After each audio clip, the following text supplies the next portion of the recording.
Tension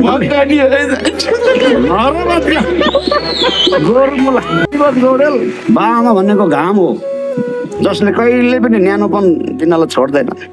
हुन पनि होला दाजु, मलाई पनि छोराछोरीसँग त्यस्तो गुनासो छैन क्या। अब आफैले जन्माइयो, आफैले हुर्काइयो, आफैले उड्न सिकाइयो, अहिले स्वतन्त्र भएर उड्दैछन्। कुनै बेला उनीहरूका गुणमा हामी अटिएन होला, कुनै बेला हाम्रो गुण उनीहरूका लागि छोडिदिनु पर्छ होला। एउटा मात्रै दुःख छ भनेको यो छोराछोरीको गुण राम्रो नहुन्जेलसम्म सिकारीको आँखा लाउँछ कि भन्ने चाहिँ डर हुँदो रहेछ क्या दाजु। डल्ला उडेर जति नै माथि गए पनि तिनका पखेटा अझै बलिया भएको छैनन् कि भन्ने फियो मनमा रहिरहँदो रहेछ दाजु। धन्यवाद मुलाले